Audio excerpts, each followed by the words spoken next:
할렐루야. 하나님께서 이 자리에 우리와 함께 하십니다. 은혜 받으실 하나님의 말씀은 요한복음 14장 6절의 말씀입니다. 요한복음 14장 6절의 말씀입니다. 저희가 잘 아는 말씀인데요, 요한복음 14장 6절의 말씀을 저희가 다 함께 합독하겠습니다. 예수께서 이르시되 내가 곧 길이요 진리요 생명이니 나로 말미암지 않고는 아버지께로 올 자가 없느니라. 아멘. 저는 오늘 이 요한복음 14장 6절의 말씀을 가지고 오직 예수, 이러한 제목으로 하나님의 은혜를 나누겠습니다. 이 땅에 저희가 크리스찬으로 살다 보면 또 저희가 해야 되는 가장 중요한 일 중에 하나가 무엇이냐면 바로 전도입니다. 우리가 하나님의 복음을 전하는 것은 우리 크리스찬들의 사명이요 주님의 지상 명령입니다. 때문에 우리는 때를 얻든지 못 얻든지 복음을 전해야 합니다. 그래서 저희는 다들 복음을 전해보신 경험들이 있을 것입니다. 저 또한 여러 해 동안 전도를 하면서 많은 사람들을 만났습니다.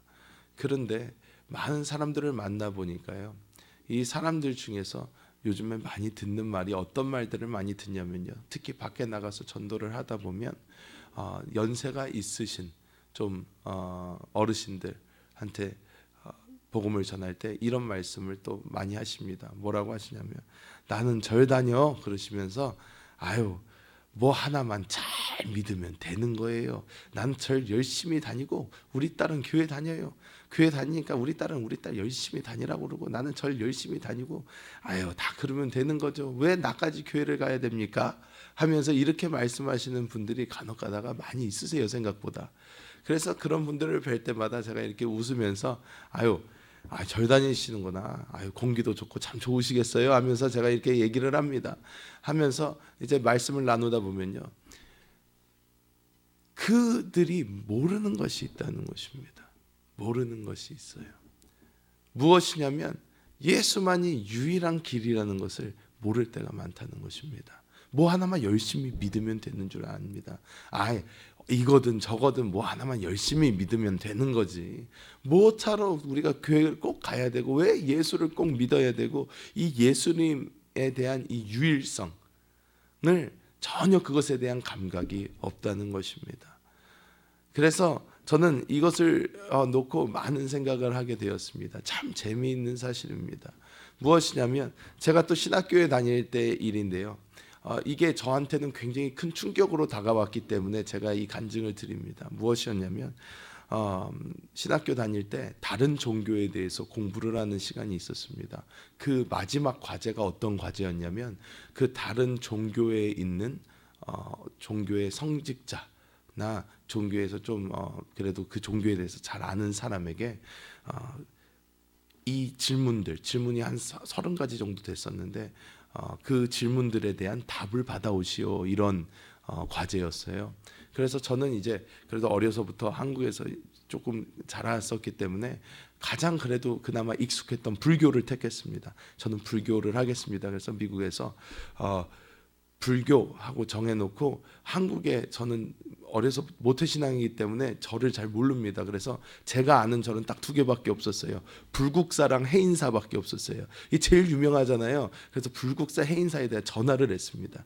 전화를 해서 저에게 이러한 질문들이 있는데 답변 좀 해주실 수 있나요? 그랬더니 전 미국에서 전화를 하는 건데, 그랬더니 그분들이 똑같은 답을 줬어요. 어떤 답이냐면 저희는 답을 드릴 수가 없습니다. 그래서 왜요? 전 지금 미국에서 이거 전화비도 비싼데. 그랬더니 그게 아니라 제가 잘못 이야기라도 한다면 불교계에 큰 영향을 줄 수 있기 때문에 이게 굉장히 우리 절에 어떠한 그런 명성도 있고 괜히 잘못 말했다가 어떻게 될까 봐 저는 이렇게 말씀드리기가 좀 곤란합니다. 그러면서 다 끊더라고요. 그래서 너무 아쉬운 거예요. 그래서 그래도 이거 과제도 해야 되고 누구도 만나야 되는데 해서 제가 그 한국의 그 유명한 그 네이버에다가 이렇게 지식인이라고 있어요. 거기다 이렇게 올렸어요. 불교에 대한 제가 이런 질문들이 있는데 혹시 이거에 대해서 답을 주실 수 있는 분이 계십니까? 그랬더니 그 밑에다가 많이 뭐가 달리더라고요. 그래서 그 중에서 가장 있어 보이는 사람을 찾아가지고 연락을 했어요. 혹시 전화 통화가 가능하실까요? 그랬더니 이분이 전화 통화 가능하대요. 그래서 전화번호를 주더라고요. 그래서 제가 전화를 했어요. 전화를 했더니 서울에 있는 어떤 유명한 절에 새가족 담당 스님이세요. 그래서 제가 절에도 새가족 담당이 있구나. 그래서 네, 감사합니다. 이렇게 전화를 해주셔서 그런 다음에 제가 거기 적혀 있는 질문을 다 질문을 했어요. 그런 질문을 하면서 제가 불교에 대해서 조금씩 더 배우게 됐습니다. 그런데 제가 불교에 대해서 굉장히 착각하고 있었던 게 있더라고요. 그것이 무엇이었냐면 저는 불교는 부처를 믿는 어떠한 종교인 줄 알았습니다. 그런데 불교 그 스님하고 대화를 하면서 제가 알게 된 것이 불교는 종교가 아닙니다. 즉 신을 믿는 종교가 아닙니다. 불교는 무신론입니다. 정확하게는 신이 없습니다.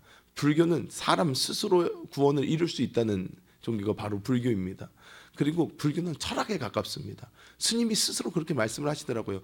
불교는 종교랑은 약간 다릅니다. 불교는 철학에 더 가깝습니다. 이렇게 이야기를 하더라고요. 그래서 제가 깜짝 놀랐어요. 그래서 저는 스님 서유기도 보고 막 이런 걸 보니까 제가 불교에서 잘은 모르지만 뭐 관세음보살, 뭐 석가열애 뭐 이런 사람들도 있던데 그 사람들은 신이 아닙니까? 그랬더니 그것은 사람들의 상상 속에 있는 것을 어떻게 구체화시킨 거지 실제로 존재하는 것들은 아닙니다. 그러는 거예요. 그럼 불교는 뭘 믿는 겁니까 도대체? 그랬더니 그 스님이 딱 이렇게 이야기를 하시더라고요. 불교는 간단하게 얘기해서 사람이 살면서 많은 악행을 저지를 수 있다. 그걸 업이라고 하는데 이 업을 쌓다 보면 우리가 이렇게 환생을 할 때 잘못 나온대요. 그러니까 이것을 선한 업으로 눌러가지고 선한 업이 이 악한 업을 누르고 훨씬 지나가지고 어느 지점에 딱 도달해가지고 그걸 탁 넘어버리면 그것을 해탈했다 이렇게 얘기를 하면서 이제 그 굴레에서 벗어나서 우리가 해탈하게 되고 부처가 돼서 우리가 깨달음을 얻은 자가 돼서 이 삶의 굴레에서 벗어날 수가 있다 이렇게 이야기를 합니다. 그래서 제가 물어봤습니다. 그러면 불교에서는 어떻게 살라고 하는 것인가요? 라고 물어봤어요. 그랬더니 착하게 살면 됩니다 그러는 것입니다. 착하게 살면 된대요. 선한 일을 많이 하세요 그러는 거예요. 선한 일을 많이 하고 그리고 어떻게 악한 일을 하지 말고 살생하지 말고 그러면 됩니다 그러는 거예요. 그거밖에 없나요? 딱 그렇게 살면 되나요? 그랬더니 그렇습니다 그러는 거예요. 불교에는 더 없는 건가요? 그냥 그렇게만 살면 됩니다 그러는 거예요. 그래서 제가 맨 마지막에 그랬습니다. 선생님 사실 저는 미국에서 살지만 저는 교회를 다니는 사람입니다. 그러세요. 그래서 제가 그런데요 교회에서는요 예수 안 믿으면 지옥 간다고 합니다. 근데 그렇지요. 그래서 제가 그랬어요. 그러면 스님 아주 안전하게 예수 믿으면서 착하게 살면 되는 거 아닙니까? 밑저의 본전 아닌가요? 아니 예수 믿으면서 착하게 살면 불교에서 하라는 것도 다 지키고 다 되는 거고 예수 믿어서 천국 간다고 하니까 예수 믿으면서 착하게 살면 되는 거 아닌가요? 그랬더니 가만히 말이 없다가 그렇네요 그러는 거예요. 그래서 네 감사합니다. 근데 끊었어요. 자 그런데 저희는 여기서 그냥 웃을 것이 아니라 우리는 예수밖에 없다고 이야기를 합니다. 오늘 말씀에도 정확하게 말씀하고 있습니다. 예수께서 이르시되 내가 곧 길이다 진리다 생명이다 나로 말미암지 않고는 하나님께로 올 자가 한 명도 없다는 거예요. 왜 예수만이 우리의 구원자가 되실까요? 우리는 이것에 대한 확실한 답이 있어야 되는 것입니다. 자, 예수님께서 우리의 유일한 구원자가 되시는 이유는 우리의 죄를 해결할 수 있는 유일한 방법이시기 때문입니다. 이 세상에 다른 어떤 이들도 주 예수와 같은 분이 없습니다. 여기서 이제 말씀을 드리겠습니다. 구원자에게는 세 가지 조건이 있습니다. 첫 번째 조건, 구원자는 하나님이셔야 됩니다. 그 이유가 있습니다. 무엇이냐면 모든 사람은 사단의 지배 아래에 있어요. 왜? 죄에 묶여 있기 때문에. 이 죄의 최고봉에는 이 죄를 다스리고 이 죄의 권세를 가지고 있고 이 세상 권세를 가지고 있는 사단 마귀가 있습니다. 여러분 사단 마귀 귀신은요 무식한 사람들이 하는 소리가 아닙니다. 사실 이 땅을 살아가는 국회의원들 무슨 유명한 사람들 할 것 없이 다 어디 갑니까? 점집 가고요 무당들 쫓아다니고요 굿하고요 고사 지내고 그럽니다. 왜? 귀신 무서워서 그래요. 귀신 무서워서. 귀신 나 좀 내버려 두세요. 나 좀 내버려 두세요. 나 좀 내버려 두세요. 잘 되게 해주세요. 잘 되게 해주세요. 그러고 있는 거예요. 이 사람들이 못 배운 사람들 아닙니다. 21세기입니다. 지금 컴퓨터의 시대고 인터넷의 시대고 지금 뭐 미국에 있는 사람이랑 화상을 통화를 할 수 있는 그런 시대인데, 그런데 지금 이 21세기에 살고 있는 사람들이요, 살다가 보니까요 자기 힘과 능력으로 안 되는 것들이 있는 거예요. 아무리 자기가 모든 준비를 다 해놔도요 뭐가 안 되는 거예요. 그러니까 이 사람들이 이게 다가 아니구나, 뭔가 영적인 것이 있다 하니까 귀신들을 찾아가는 거예요. 괴롭히지 좀 말아주세요. 괴롭히지 좀 말아주세요. 왜? 이 사람들도 은근히 알고 있는 거예요. 여기 뭔가 누르는 게 있는데 이게 귀신인가 보다. 그런데 모든 사람들이 이 죄 가운데 있기 때문에 이 사람들, 이 세상에 있는 모든 사람들은 이 사탄의 그 권세 아래 눌려 있는 상황이라는 것입니다. 그런데 이 사단 마귀를 이길 수 있는 유일한 존재가 하나님밖에 없어요. 왜? 우리 사람은 육신이 있어요. 벌써 우리 생명 속에 죄가 흐르고 있어요. 그러니까 우리는 사단을 이길 수가 없어요. 우리 스스로의 힘으로. 그런데 하나님만이 이기실 수 있습니다. 그렇기 때문에 우리의 구원자는 누가 돼야 되나? 하나님이 돼야 된다는 거예요. 그리고 두 번째, 구원자의 조건이 뭐지만 구원자는 사람이어야 됩니다. 왜 사람이어야 되나? 성경을 보면요, 히브리서 9장 22절을 보면 피 흘림이 없은즉 사함이 없다고 나와 있어요. 피 흘림이 없은즉 죄 사함이 없다고 나오고요. 로마서에 보면요, 로마서 6장 23절을 보면 죄의 삭은 사망이라고 나와 있습니다. 이것이 무슨 말이냐면요, 죄라는 것은요 어떤 것으로 해결이 되나? 생명으로밖에 해결이 안 된다는 거예요. 죄의 그 빚은 생명으로밖에 갚을 수가 없다는 것입니다. 생명의 근원이 어디 있습니까? 우리 피에 있는 거예요. 그렇기 때문에 피 흘림이 없으면 죄 사함도 없다고 그러는 거예요. 때문에 우리 어떻습니까? 옛날부터 구약 시대부터 제사장들이 짐승을 잡아서 피를 흘려가지고 하나님 앞에 제사를 드림으로써 어떻게 해요? 이 백성의 죄를 사하는 거예요. 그런데 그 짐승이 의미하는 게 무엇입니까? 메시아가 올 거라는 거예요. 메시아가 우리를 위해 생명을 바쳐주심으로, 피를 흘려주심으로 우리에게 구원을 준다는 거예요. 영원한 죄사함을 준다는 것입니다. 그렇기 때문에 옛날에 구약시대부터 똑같이 그렇게 피를 내서 계속 그 행위를 해왔던 거예요. 그런데 구원자 하나님이어야 되는데, 하나님은 어떻습니까? 하나님은요 육신이 없어요. 하나님은 영이시니 그랬어요. 영은 피가 나질 않습니다. 영은 죽일 수가 없습니다. 영원합니다. 그야말로. 그렇기 때문에 구원자는 육신이 있는 사람이어야 된다는 거예요. 그리고 구원자의 마지막 조건이 무엇인가? 구원자는요 죄가 없어야 합니다. 죄가 없어야 됩니다. 모든 사람들은요 두 가지 죄가 있습니다. 어떤 죄가 있냐면요, 원죄와 자범죄라는 게 있습니다. 이 원죄란 무엇이냐면, 쉽게 설명을 드리면 아담으로부터 계속해서 내려오는 빚입니다. 빚. 이렇게 이해를 하시면 편합니다. 우리 인간 사회를 보면요, 우리 사람들이 살고 있는 우리 대한민국과 전 세계에서 비슷합니다. 어떻습니까? 부모가 빚이 있습니다. 만약에 내 부모에게 100억의 빚이 있어요. 100억의 빚이 있는데 이렇게 아버지가 돌아가셔요. 돌아가시면서 제가 상속자예요. 만약에 제가 상속자면 제가 어떻게 할 수 있습니까? 법적으로는 두 가지 행동을 할 수가 있습니다. 하나는 상속폭이라는 게 있습니다. 재산 상속폭이라는 게 있어요. 그러면 이거를 나는 내 아버지의 그 어떠한 유산도 받지 않겠습니다. 즉 아버지로부터 그 어떠한 하나도 못 가져와요. 내가 골라서 가져올 수 없습니다. 그냥 전체적으로 포기해버리는 거예요. 나는 우리 아버지로부터 그 어떤 것도 물려받지 않겠습니다. 그러면 그 빚에서 자유로워질 수가 있어요. 그런데 이게 아니고 아버지의 유산을 조금이라도 받겠다고 그러면 어떻게 해요? 그 빚도 내가 받게 되는 것입니다. 이 빚이 그래서 내려오게 되는 거예요. 대물림이 되는 거예요. 그래서 대부분 사람들이 어떻습니까? 아버지에게 100억의 빚이 있는데 아버지에게 1000억의 재산이 있어요. 그러면 받는 게 유익하죠. 받겠습니다. 그래서 100억의 빚 갚아버리고 나중에 900억 받는 거예요. 그런데 아담으로부터 내려오는 이 원죄라는 거는요, 죄가 쭉 하고 내려오는데요, 우리가요 재산 상속 포기를 할 수가 없어요. 왜 재산 상속 포기가 안 됩니까? 이 세상에 응애하고 태어나면 받는 거예요. 생명을 받았다는 것은 재산을 상속했다는 거예요. 그렇기 때문에 우리가 이거는 우리에게 어떠한 권한이 없는 거예요. 재산 상속 포기를 하면서 나올 수가 없는 거예요.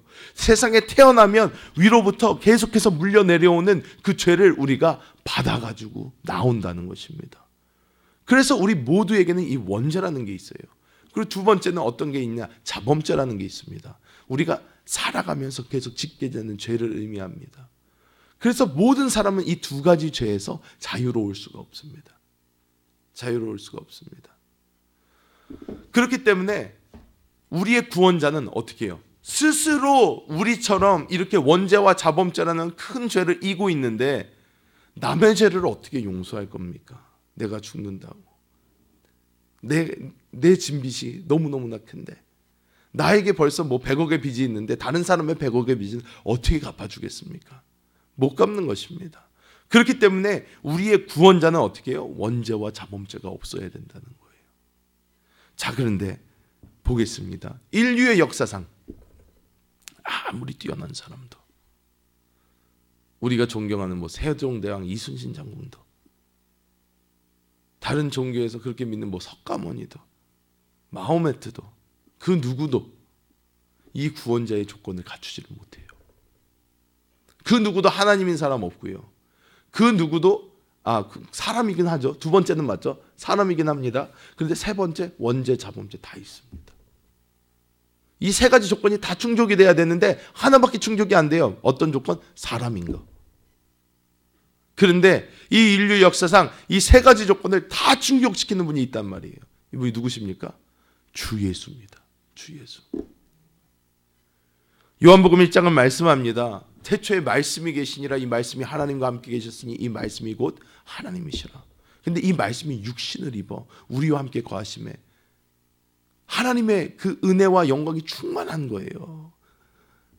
이게 바로 누구다? 예수라는 거예요. 영원부터 계셨던 로고스, 그 말씀. 그 말씀이 바로 예수님이시라는 거예요. 하나님이시라는 거예요. 예수가 하나님인 것을 먼저 요한복음에서 딱 이야기를 하면서 갑니다. 우리의 구원자의 첫 번째 조건, 충족. 두 번째, 예수님이 그러면 정말 사람이셨나? 사람이셨습니다. 예수님이 이 땅에 오셨을 때요, 완벽한 인간이셨어요. 예수님도 배고픔을 느끼셨고요, 피곤함을 느끼셨고요, 찌르면 피가 났습니다. 그래서 십자가에서 모든 물과 피를 다 흘려서 예수님께서 죽으셨어요. 예수님의 죽음에 대한 연구는요, 생각보다 광활합니다. 아주 정확합니다.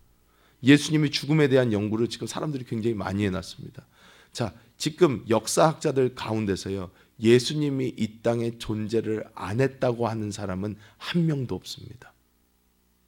모든 정통 역사학자들은요, 예수를 믿든 안 믿든 예수라는 사람이 2000년 정도 전에 이 땅에 살았다는 것을 인정합니다. 왜? 이 땅에 있는 과거에 있었던 그 어떤 사람보다 확실한 증거들, 역사적 기록들이 있어요. 예수님은 반드시 살아계셨어요. 사람으로서 반드시 살아계셨단 말이에요. 그렇기 때문에 예수님의 신성과 인성이 지금 다 검증이 됐습니다. 예수님은 하나님이셨고 또 사람이셨어요. 또 예수님은 어떻게 해요? 원죄와 자범죄가 없으십니다. 이게 굉장히 여기서 너무너무나 신비한 일입니다. 왜냐? 예수님이 이 땅에 태어나셨는데 예수님은 어떻게 태어나셨습니까?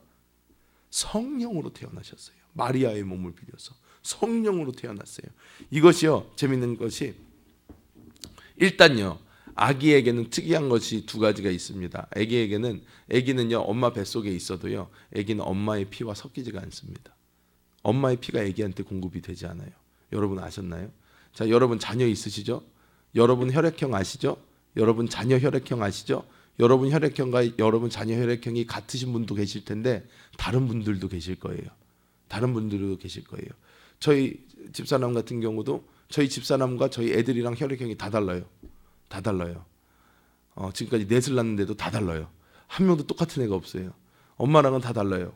그런데 재밌는 것이요, 사람이요, 만약에 A형인데 B형의 피를 갖다가 A형한테 투입을 하면 어떻게 됩니까? 생각을 하실 필요가 없어요. 죽어요. 간단해요. A형인 사람에게 B형의 피를 집어넣으면요, 죽어요. 피가 똑같지가 않아가지고 죽어요. 엄마 뱃속에 아기가 있는데 엄마가 B형인데 아기가 A형이에요. 이 엄마 피랑 아기 피랑 섞여버리면 아기는 죽는 거예요. 간단해요. 근데 섞이질 않는다는 거예요. 아기가 살잖아요. 태어나잖아요. 엄마 피랑 아기 피는 섞이지가 않습니다.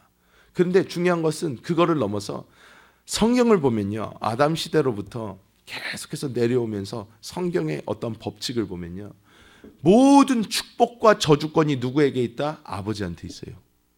아버지한테 있어요. 그래서 노아 어떻게 합니까? 막 저주해버리잖아요. 그랬더니 막 그 아들이 망해버려요. 요셉 계속, 아브라함 계속 그 밑으로 어떻게 해? 내가 너를 축복한다, 축복. 장자권 받으려고 야곱이 그 난리를 쳐가지고 형 에서 속이고 그 축복 받아보겠다고. 왜? 아버지의 그 축복, 아버지의 저주가 진짜로 이게 하나님의 법칙으로 내려온다는 거예요. 그렇기 때문에 성경은 모든 축복과 저주가 아버지를 통해서 탁탁탁탁탁 하고 내려오는 걸 보여줍니다. 그런데 계속해서 내려오다가 어떻게 해요? 예수님이 태어날 딱 그때에 요셉은 다윗의 자손이고 요셉에게서 예수님이 태어났다면 예수님도 이 원죄를 어떻게 할 수가 없어요. 그런데 어떻게 해요? 요셉이 아니에요. 마리아의 몸을 빌려서 성령으로, 즉 예수님의 아버지는 진짜로 실질적인 유전자적 아버지가 누구세요? 하나님인 거예요. 하나님. 죄가 없으신 분, 유일하신 분, 그 하나님, 이 아버지신 거예요. 그러니까 이 죄의 사슬이 쭉 하고 내려오다가 예수님 때로 땅 하고 끊기는 거예요. 예수님이 유일하게 원죄가 없이 태어나신 거예요. 그리고 어떻게 해요? 그 다음에 자범죄가 없으세요. 예수님 완벽한 삶을 사셨습니다. 이 땅에서. 원죄와 자범죄가 없는 유일한 인간이신 거예요. 그러니까 어떻게 해요? 이 구원자의 세 가지 조건이 탁탁탁 다 충족이 돼버렸어요. 구원자는 어떻게? 하나님이어야 된다. 구원자는 사람이어야 된다. 구원자는 원죄와 자범죄가 없어야 된다. 이 세 가지 조건을 예수님이 한 방에 다 해버리십니다. 그래서 우리의 유일한 구원자가 되시는 거예요. 유일한 구원자. 앞으로 여러분 전도하실 때 절단신다는 할머니를 만나시면 꼭 말씀을 하세요. 예수 잘 믿으면서 착하게 살면 돼요. 예수는 꼭 믿어야 돼요. 아유, 왜 꼭 예수를 믿어야 돼요? 왜냐하면 그분만이 우리에게 유일한 구원자가 되실 수 있어요. 그분만이 유일한 구원자가 되실 수 있어요. 그분만이 하나님이셨고, 그분만이 사람이셨고, 그분만이 어떻게 해요? 원죄와 자범죄가 없으셨단 말이에요. 그분만이 우리의 죄를 해결하실 수 있는 유일한 길입니다. 유일한 길이에요. 이 세상에 다른 그 어떤 사람에게도 우리의 그 죄를 해결할 수 있는 능력을 주시지 않았어요. 오직 예수로만 우리가 하나님께 갈 수 있습니다. 예수 믿어야 됩니다.